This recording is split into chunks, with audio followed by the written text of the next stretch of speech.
When my brother Marcus stood in our family home's doorway dangling those keys with that infuriating smirk, I knew something was terribly wrong. "It's my house now, Sarah," he announced, blocking my path to the childhood bedroom where I'd planned to grieve our father's recent passing. The smugness in his voice made my stomach turn. He claimed Dad had left everything to him in the will, but I'd seen the original documents just months before Dad died. Something didn't add up, and that smirk told me everything I needed to know about his guilt. Before we dive into this shocking family betrayal that tore apart everything I thought I knew about blood loyalty, I want to know where you're watching from. Drop your location in the comments below, and if you're ready for a wild ride of family drama that proves sometimes the people closest to you can be your biggest enemies, smash that like button and hit subscribe, because this story has more twists than a pretzel factory. Trust me, you will not see this ending coming. The funeral reception was still echoing in my mind when I returned to Dad's house 3 days later. Marcus had changed the locks. Standing on the porch where I'd spent countless summer evenings with my father, I felt like a stranger at my own childhood home. My hands shook as I called him, watching through the window as he answered from Dad's favorite armchair. "You can't just lock me out," I said, fighting to keep my voice steady. "This was Dad's house and I have every right to be here." His laugh was cold, unfamiliar. "Had every right past tense. Check the will again, sis. Dad left me everything. The house, the business, even his vintage car collection. Guess he finally figured out who really cared about the family legacy." That statement hit me like a physical blow.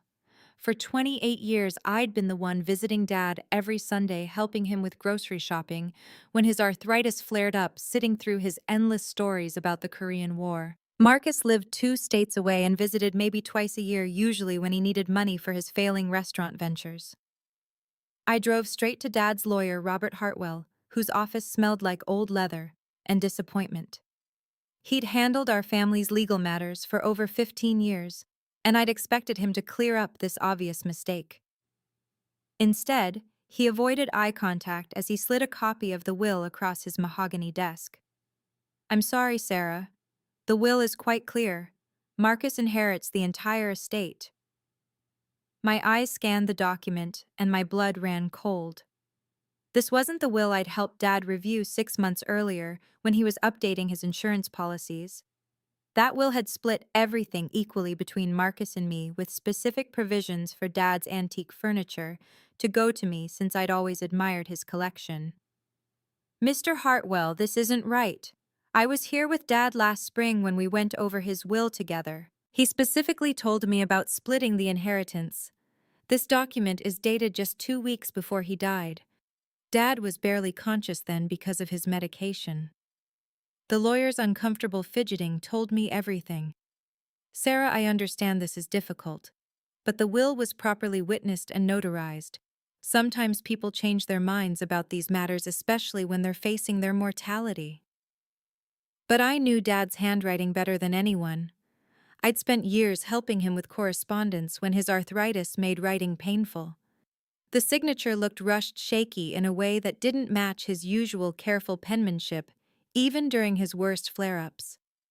More importantly, Dad had always said he believed in treating children equally, regardless of gender or geographical distance.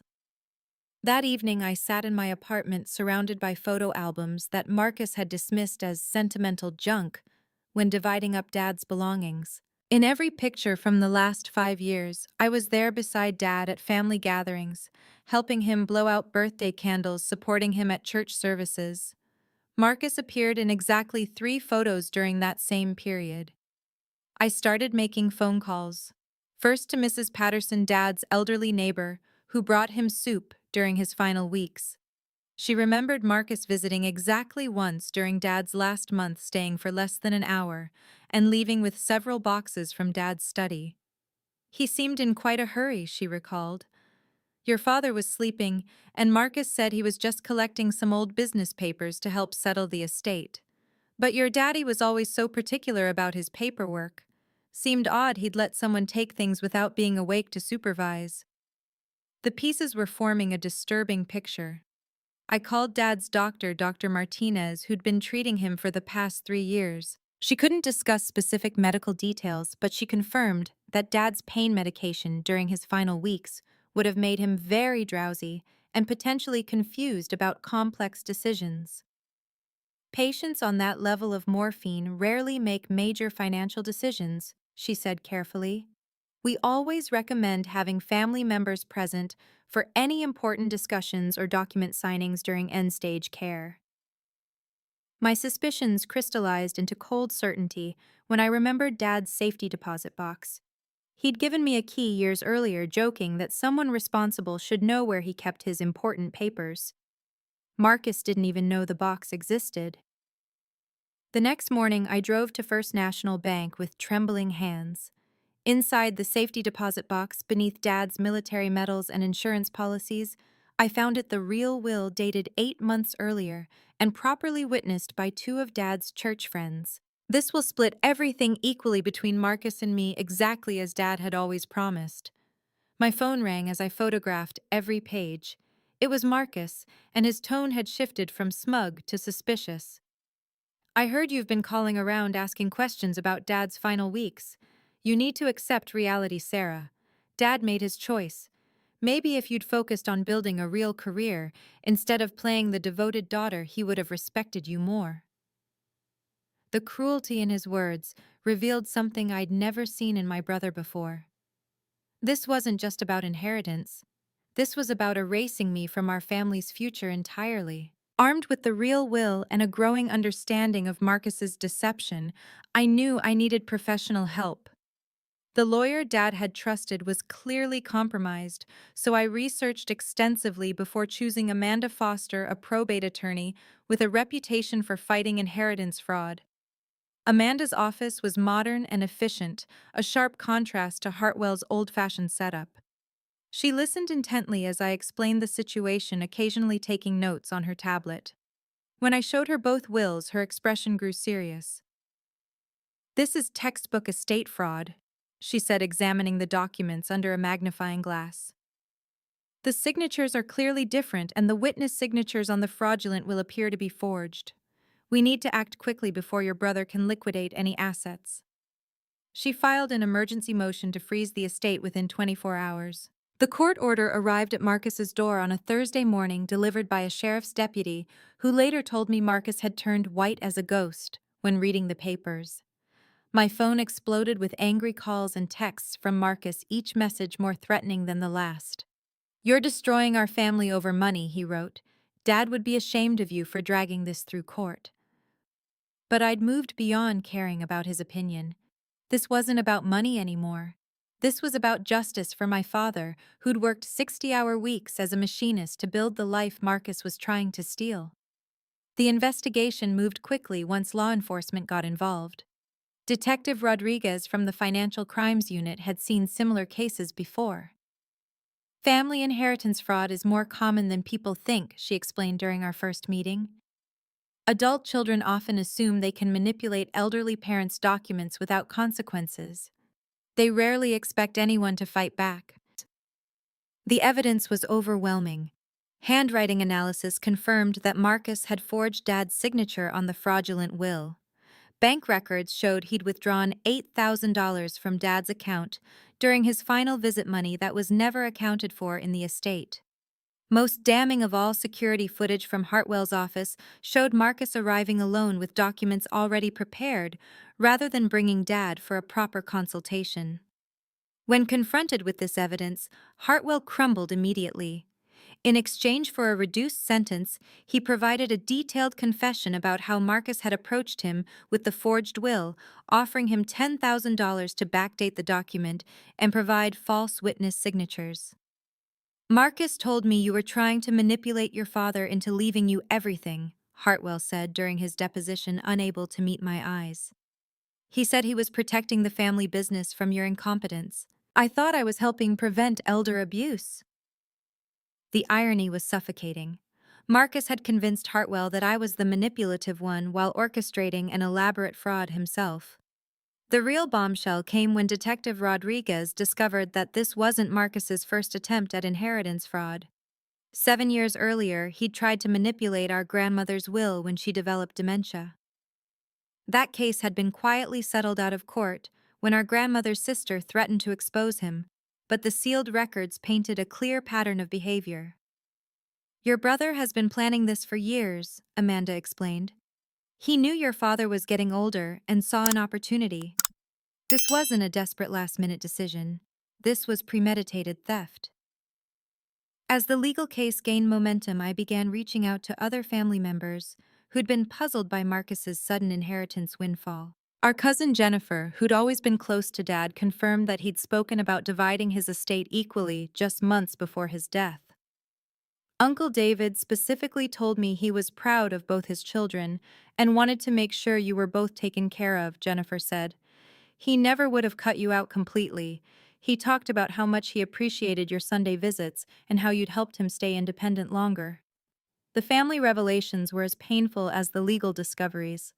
Marcus had been systematically poisoning relationships for months before Dad's death, telling relatives that I was pressuring Dad about his will and trying to take advantage of his grief after Mom's death 2 years earlier. He told me you'd been asking Dad to change his will, admitted our Uncle Tom. Said you thought you deserved more because you lived closer. I was disappointed in you, Sarah. Now I feel sick knowing he was lying. Each conversation revealed more layers of Marcus's deception. He'd created an elaborate narrative where I was the greedy, manipulative sibling, while positioning himself as the protective son, saving Dad from my supposed influence. The systematic nature of his lies was breathtaking in its cruelty. When the local newspaper picked up the story, thanks to a tip from someone in the courthouse, Marcus's public facade finally cracked. The headline read, "Local restaurant owner charged with estate fraud," and suddenly his struggling business became the talk of our small town. The public exposure was devastating for Marcus, who'd built his identity around being the successful entrepreneur's son. His restaurant, already struggling with debt, lost several major catering contracts when customers learned about the fraud charges. His wife Jessica, who'd been posting pictures of their inherited furniture on social media, suddenly went silent online. But the most satisfying moment came when I received a call from Dad's old friend William Torres, who'd worked alongside him at the factory for 30 years. "Sarah, I've been following this court case in the papers," he said, his voice heavy with emotion. "Your dad talked about you constantly at work. He was so proud of your teaching career, how you'd made something meaningful of your life. He never once complained about you being pushy or demanding about his will. If anything, he worried you were too selfless, always putting other people's needs before your own." The validation from Dad's closest friends confirmed what I'd always known. Marcus's narrative was pure fiction, designed to justify his theft and make me seem like the villain in our family's story. The legal battle attracted unexpected support from corners of my life I'd never expected. My principal, Mrs. Rodriguez, granted me emergency leave when she learned about the situation, telling me the school district had dealt with similar family crises before and understood the emotional toll. "Take the time you need," she said firmly. "Your students need you healthy and focused when you return, and you can't be either of those things while dealing with this kind of betrayal." But the most surprising ally emerged from my father's church congregation. Pastor Michael had officiated Dad's funeral and knew our family well. When he heard about the fraud case, he requested a private meeting that changed everything. "Sarah, there's something I need to tell you about your brother's visits during your father's final weeks." He began closing his office door carefully. "Marcus came to see me twice asking about your father's mental state. He wanted me to document that David seemed confused or incapable of making decisions. When I refused, he suggested that perhaps the congregation should be concerned about your influence over your father's spiritual decisions." The manipulation had extended even into Dad's faith community. Marcus had been building a case for my supposed undue influence while positioning himself as the concerned son protecting Dad's interests. I was suspicious then, but I gave him the benefit of the doubt because he was grieving, Pastor Michael continued. Now I realize he was gathering ammunition for something much darker. I'm prepared to testify about these conversations if needed. This testimony would be crucial for establishing Marcus's premeditated intent to commit fraud. It proved he'd been planning this deception for weeks, not acting impulsively during a moment of grief. My college roommate Diana flew in from Denver when she heard about the case. We hadn't spoken regularly in years, but she remembered Marcus from family visits during our university days. "He always gave me the creeps," she said bluntly over coffee. "Remember when your parents came to graduation, Marcus spent the entire dinner complaining about how your dad wasted money on your education instead of investing more in his restaurant ideas. Even then, he seemed resentful that your parents supported your choices."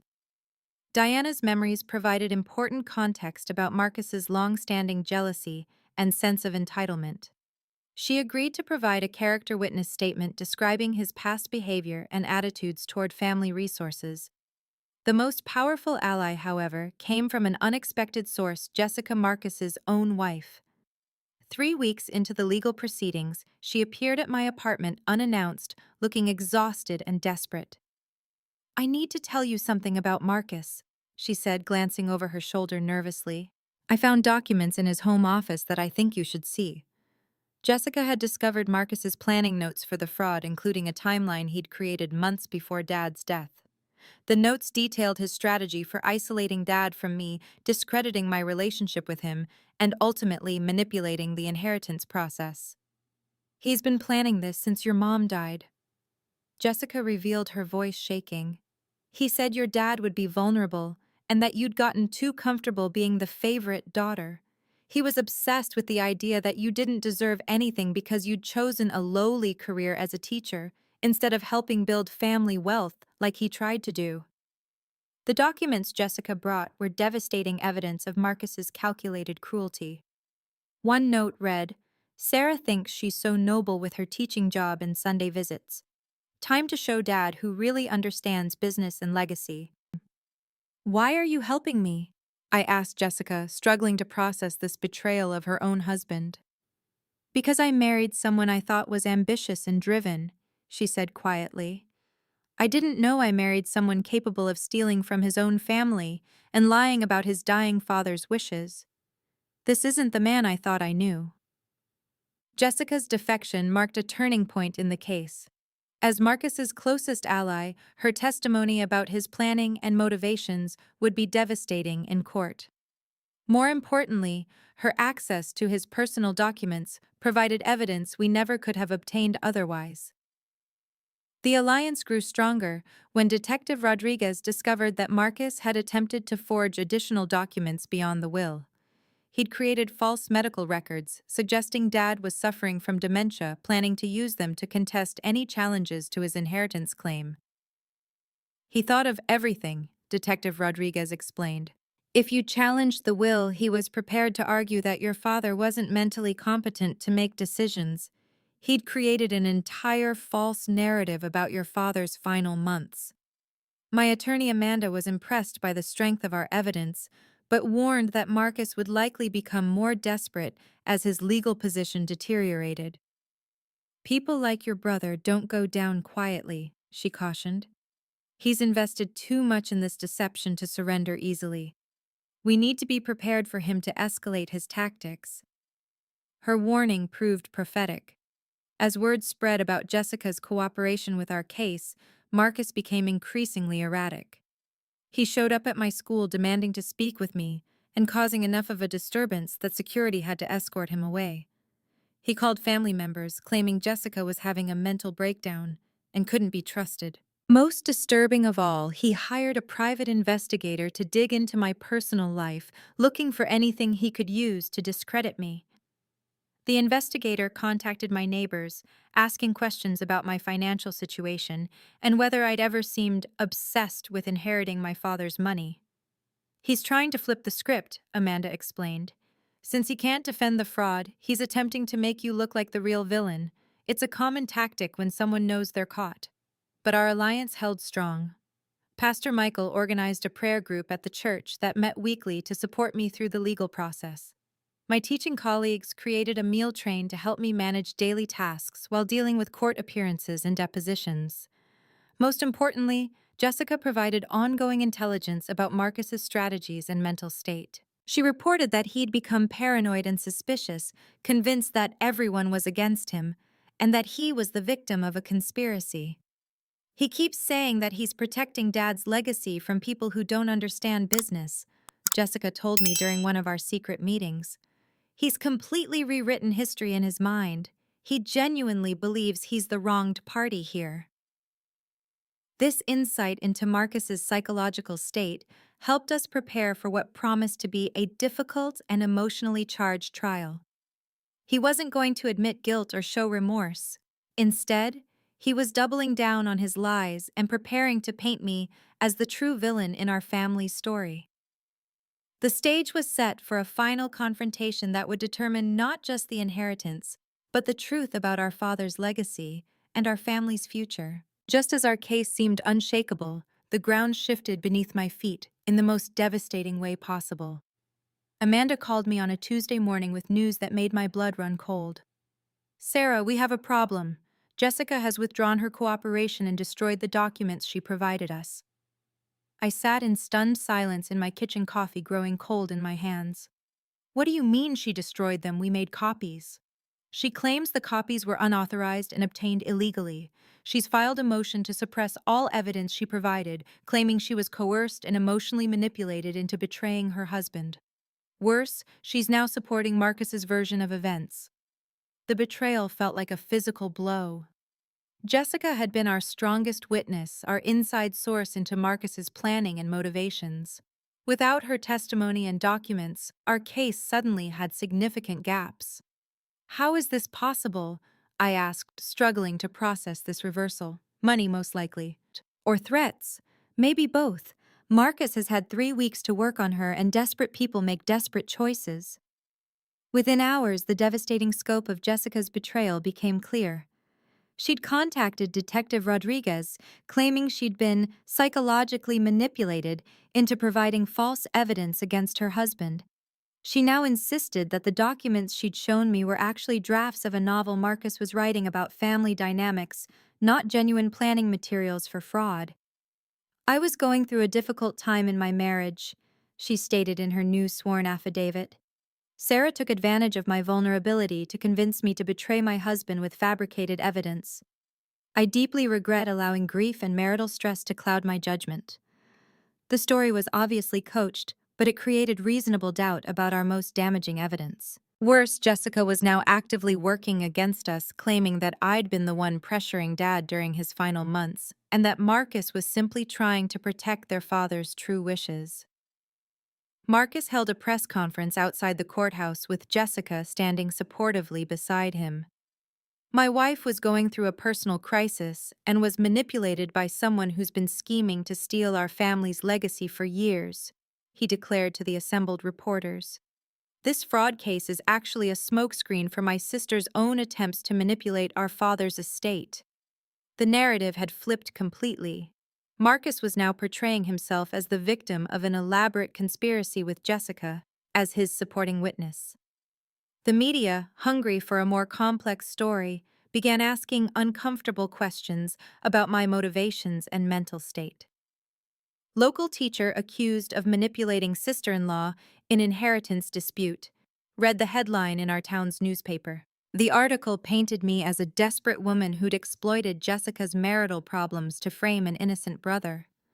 My attorney tried to minimize the damage, but Jessica's reversal had created serious problems for our case.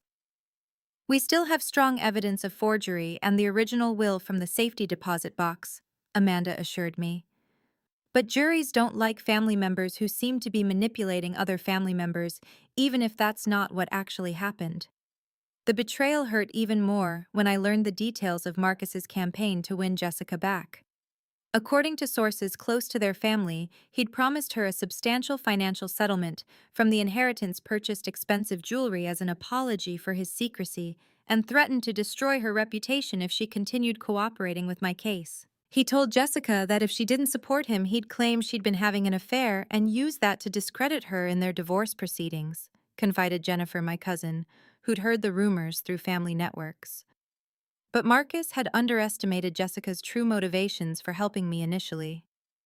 She hadn't just been acting out of marital frustration. She'd been genuinely horrified by his betrayal of family trust and his callous manipulation of their dying father. The financial incentives and threats had temporarily swayed her, but the guilt of betraying me was eating her alive. The lowest point came during a pretrial hearing, where Jessica testified against me directly. Sitting across the courtroom, she avoided eye contact as she repeated the coached story about my supposed manipulation and her husband's innocence. Sarah contacted me repeatedly after David's death, asking intrusive questions about Marcus's visits and our financial situation. She testified. She seemed obsessed with finding problems with the inheritance and convinced me that normal grief behavior was actually evidence of wrongdoing. Watching someone I'd trusted completely lie under oath about my character was more painful than Marcus's original betrayal. At least with Marcus, I'd learned to expect the worst. Jessica's reversal felt like losing an ally and gaining an enemy simultaneously. The media attention intensified after Jessica's testimony. Local news stations ran segments questioning whether I was a grieving daughter seeking justice or a manipulative woman destroying her own family for money. The court of public opinion seemed to be shifting toward Marcus's narrative of victimhood. My teaching colleagues who'd been supportive throughout the case began expressing concerns about the negative publicity affecting the school's reputation. While my principal remained supportive, I could sense the growing pressure to resolve the situation quickly and quietly. "Maybe we should consider a settlement," suggested my union representative during a difficult conversation.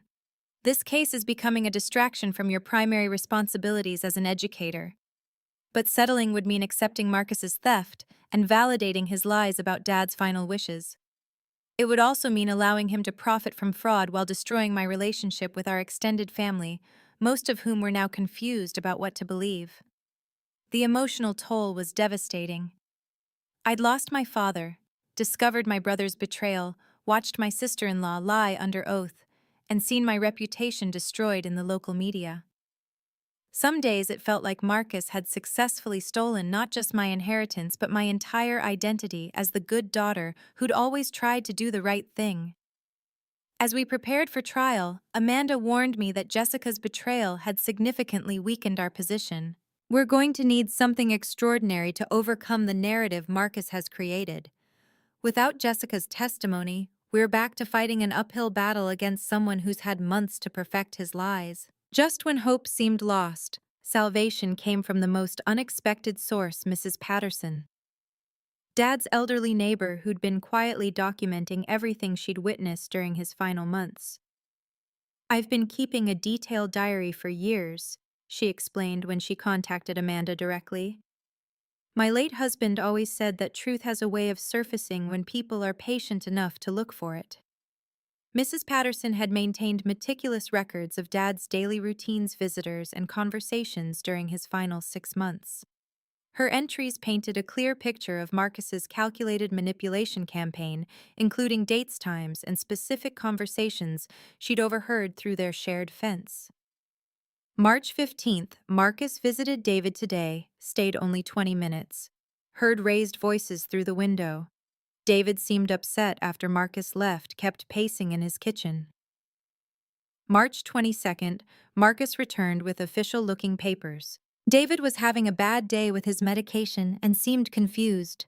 Noticed Marcus spent most of his time in David's study rather than visiting with his father. April 3rd, Sarah's regular Sunday visit.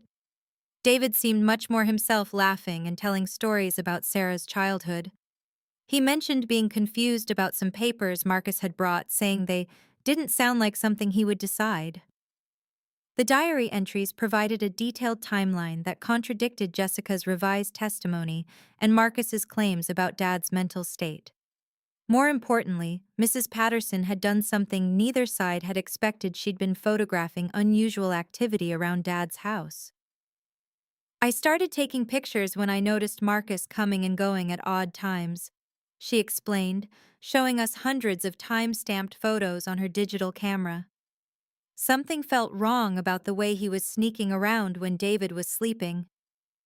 The photographs were devastating. They showed Marcus entering and leaving Dad's house multiple times when Dad's car wasn't in the driveway, indicating he'd been accessing the house when Dad wasn't home. Most damning of all, one photo showed Marcus leaving with a box marked legal documents just 3 days before Dad's death. But the real breakthrough came when Mrs. Patterson revealed she'd actually witnessed the fraudulent will signing. I saw Marcus arrive with two men I'd never seen before on April 18th. She testified during an emergency deposition. They stayed for less than 15 minutes, and David never came to the door or appeared in any windows. I thought it was strange that legal witnesses wouldn't want to meet with the person whose will they were supposedly witnessing. Amanda immediately subpoenaed phone records for the two witnesses whose signatures appeared on the fraudulent will. The investigation revealed that both men were employees of Marcus's restaurant paid in cash for their signature services and instructed never to mention the incident to anyone. When confronted with this evidence, one of the fake witnesses, a young server named Tommy Rodriguez, broke down immediately. Marcus told me it was just paperwork for a business loan, he confessed. He said his dad had already signed everything but needed additional witnesses for the bank. I never saw the old man or knew it was a will. Marcus gave me $200 and told me to forget about it. The confession opened floodgates. Detective Rodriguez arrested the second fake witness, Carlos Martinez, who provided similar testimony about being paid to forge witness signatures without understanding the true nature of the documents. Amanda filed an emergency motion to admit this new evidence, and the judge agreed to reopen discovery based on the revelation of witness fraud. The case that had seemed lost suddenly shifted dramatically in our favor, but the most satisfying development came when Mrs. Patterson revealed her final piece of evidence, a recording. "I've been recording conversations in my garden for months," she explained, producing a small digital recorder. "My memory isn't what it used to be, and I wanted to keep track of important information about David's care." The recording device had captured Marcus's conversation with the fake witnesses outside Dad's house. His voice was clearly audible, giving them instructions about signing documents they weren't supposed to read or question. "Just sign where I point and date it April 18th, Marcus's voice said clearly on the recording. "My dad's too sick to deal with legal formalities, but this will make everything easier for the family when the time comes." The recording proved definitively that Marcus had orchestrated the fraudulent will signing without Dad's presence or knowledge. Combined with the handwriting analysis, Mrs. Patterson's diary, and the fake witnesses' confessions, the evidence was overwhelming. Jessica's carefully constructed lies crumbled immediately when faced with this mountain of independent evidence. During an emergency hearing, she broke down on the witness stand and admitted that Marcus had pressured her into changing her testimony with threats and financial incentives. "He told me that if I didn't support him, he'd make sure I got nothing in the divorce and would destroy my reputation in town," she sobbed. "I was scared and thought maybe if I helped him just this once, we could save our marriage and start over somewhere else." The judge was furious about the perjury and witness tampering, issuing immediate arrest warrants for Marcus on multiple charges including inheritance fraud, forgery, perjury, and obstruction of justice. Marcus's arrest outside his failing restaurant was captured by local news cameras, showing him handcuffed and shouting claims about being framed by a conspiracy of bitter women. The image of his perp walk became the defining moment of the case, replacing his earlier narrative of victimhood with the reality of his criminal behavior. Amanda filed motions to restore the legitimate will and transfer all estate assets back to proper joint ownership. The judge expedited the process, clearly disgusted by the scope of Marcus's fraud and its impact on our family. "This case represents a particularly cruel form of inheritance fraud," Judge Martinez stated during the final ruling. "The defendant systematically manipulated his dying father's estate while simultaneously destroying his sister's relationship with extended family members through calculated lies and deception." Mrs. Patterson became a local hero, celebrated in the newspaper as the neighbor who saved justice, and praised for her diligent documentation and courage in coming forward. Her evidence had not only restored my inheritance, but had exposed a sophisticated fraud that could have set a dangerous precedent for elder abuse in our community. The final court hearing was everything I'd hoped for, and more. Marcus sat in handcuffs as Judge Martinez delivered his sentence: 5 years in federal prison for inheritance fraud, plus restitution for all legal fees and damages caused by his deception. Mr. Williams, you betrayed the most fundamental bonds of family trust during your father's most vulnerable moments, the judge declared. Your actions represent not just theft, but a calculated assault on your father's dignity and your sister's rightful inheritance. Jessica received 2 years probation for perjury, but her cooperation in exposing Marcus's full scheme helped reduce her sentence. During her final testimony, she provided details about Marcus's long-term financial planning that revealed the true scope of his greed. He'd been planning this for years, she admitted. When his restaurant started failing, he became obsessed with the idea that David's estate was his backup plan for financial security. He felt entitled to everything because he thought his business ventures were more important than Sarah's teaching career. The restaurant closed permanently 2 weeks after Marcus's conviction, unable to survive the negative publicity and his absence. The building now houses a community center dedicated to protecting elderly residents from financial fraud, funded partly by the restitution Marcus was ordered to pay. But the real victory wasn't the legal outcome. It was the restoration of Dad's true legacy and the revelation of who my real family actually was. Mrs. Patterson became like a surrogate grandmother, inviting me for dinner every Sunday and sharing stories about Dad's final months that I'd never heard.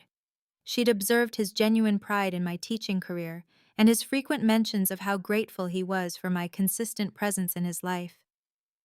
Your father talked about you constantly, she told me over homemade soup. He was so proud that you'd chosen a career helping children instead of just chasing money. He said you understood what really mattered in life. Pastor Michael organized a special memorial service to honor Dad's true wishes and restore his reputation in our church community. The congregation, which had been confused by Marcus's lies, rallied around me with incredible support and love. My teaching colleagues welcomed me back with overwhelming warmth, and my principal offered me a promotion to department head, saying my experience dealing with family crisis had demonstrated leadership qualities that would benefit other staff members facing similar challenges.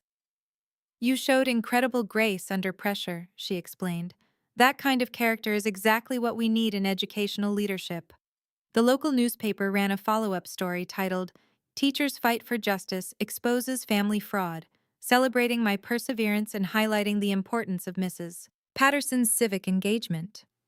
The positive coverage helped repair the damage to my reputation and showcased the power of community support in fighting injustice. Perhaps, most importantly, I discovered that my chosen family was stronger and more reliable than my biological family had ever been. Diana moved back to town, permanently opening a counseling practice that specializes in helping people recover from family betrayal and financial fraud. You inspired me, she said. Watching you fight for what was right even when everyone seemed to turn against you reminded me why I became a therapist in the first place. Mrs. Patterson. Pastor Michael, Diana, and my teaching colleagues formed a support network that felt more genuine and caring than the family relationships Marcus had poisoned with his lies and manipulation. 6 months after the trial, I hosted a celebration dinner in Dad's restored house, which I'd decided to keep as a family gathering place rather than sell. The dining room filled with laughter and stories about Dad's life, shared by people who genuinely cared about him rather than his assets. David would be so proud of how you handled this situation, Pastor Michael said during his dinner blessing. You honored his memory by fighting for truth and justice, even when it would have been easier to walk away. The inheritance allowed me to establish a scholarship fund for students from working-class families who want to pursue teaching careers, something Dad had mentioned wanting to do, but never had the chance to arrange before his death. Education changes everything, I told the first scholarship recipients. My father understood that, and now his legacy will help other young people discover the same truth. Marcus appealed his conviction but lost, and he's currently serving his full sentence. Jessica moved to another state to start over, sending me a letter of genuine apology that helped provide closure to her betrayal. I hope someday you can forgive me for choosing fear over friendship, she wrote. You deserved better from someone you trusted, and I'm committed to becoming the kind of person who does the right thing, even when it's difficult. Looking back, Marcus's smirk that day in Dad's doorway seems like a lifetime ago. He thought he'd successfully stolen my inheritance and destroyed my place in our family's story. Instead, his cruelty revealed who my real family was and showed me strength I never knew I possessed. The experience taught me that blood doesn't automatically create loyalty, but shared values and genuine care do create unbreakable bonds. My chosen family of neighbors, colleagues, and friends proved more reliable than the brother who shared my DNA, but not my character. Every Sunday I still visit Dad's house, but now it's filled with people who genuinely care about preserving his memory and supporting each other through life's challenges. The legacy Marcus tried to steal has become something even more valuable, a foundation for building authentic relationships based on trust and mutual respect. Justice wasn't just about recovering my inheritance or seeing Marcus punished. Justice was about discovering that integrity and perseverance create their own rewards, even when the path seems impossible. Now I want to hear from you. Have you ever experienced family betrayal that made you question everything you thought you knew about loyalty and trust? When someone you love chooses greed over family bonds, how do you rebuild and move forward? Drop your thoughts in the comments, because I read every single one, and your stories help other people know they're not alone in these struggles. If this story touched your heart or reminded you why fighting for what's right matters, please hit that like button and subscribe for more real stories about overcoming family drama and finding justice. Share this with someone who needs to remember that truth has a way of surfacing when good people refuse to give up. Thank you for being part of this journey with me, and remember that sometimes the family we choose is stronger than the family we're born into. Keep fighting for what's right, and never let anyone steal your peace or your truth.